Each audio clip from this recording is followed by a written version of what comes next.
আসসালামু আলাইকুম, সবাই কেমন আছেন? আলহামদুলিল্লাহ, আমরা ভালো আছি। আজকে আরেকটি রেসিপি নিয়ে আপনাদের মাঝে হাজির হয়েছি। কই মাছের তেল ঝাল। এখানে আমি মাছগুলো ধুয়ে পরিষ্কার করে কেটে বেছে নিয়েছি সুন্দর করে। তারপরে আমি 1 চামচ হলুদ, পরিমাণ মতো লবণ দিয়ে সুন্দর করে মেখে নিব। সুন্দর করে মেখে নিয়ে লবণ দিয়ে চটকিয়ে চটকিয়ে মেখে নিব।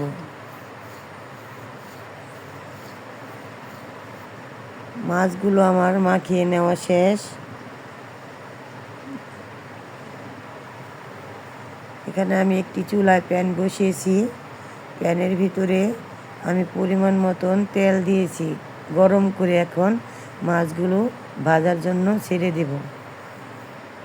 কড়াই ভিতরে মাছগুলো দিয়ে আমি সুন্দর করে এপিট ওপিট ভেজে নিয়েছি।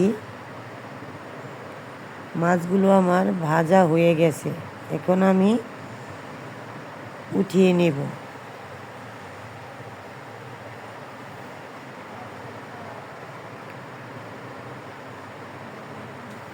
উঠিয়ে নেওয়ার পরে আরেকটি চুলায় প্যান বসিয়েছি। প্যানের ভিতরে আমি পরিমাণ মতন তেল দিয়েছি। তেল দেওয়ার পরে এখানে আমি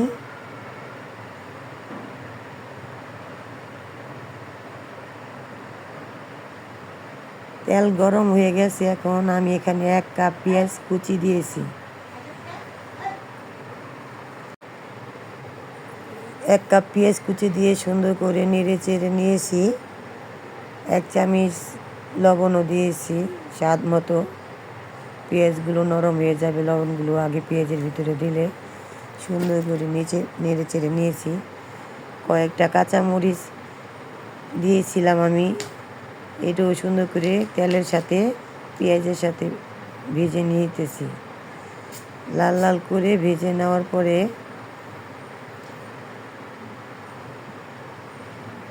এখানে আমি 1 চামচ আদা রসুন বাটা দিয়েছি।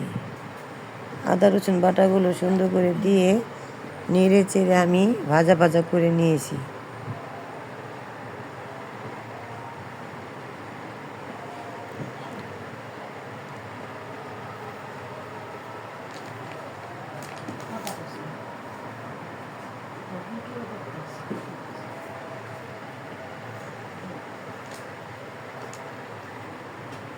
তারপর আমি 2টা টমেটো দিয়েছি মশলার সাথে।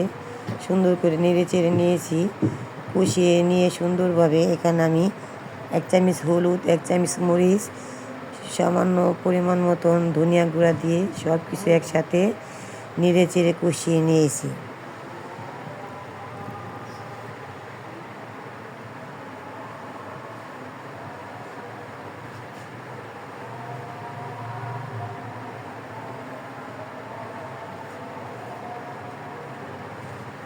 কষিয়ে নেওয়ার পরে আমি পরিমাণ মতন পানি দিয়েছি। পানি দেওয়ার পরে আমি মাছগুলো তরকারির ভিতরে দিয়ে দিছি। ভাজা মাছগুলো রান্নার জন্য সব মাছ দিয়ে আমি সুন্দরভাবে নেড়ে চেড়ে নিয়েছি। তারপরে এখানে আমি একটা ভাজা মশলা দিয়েছি।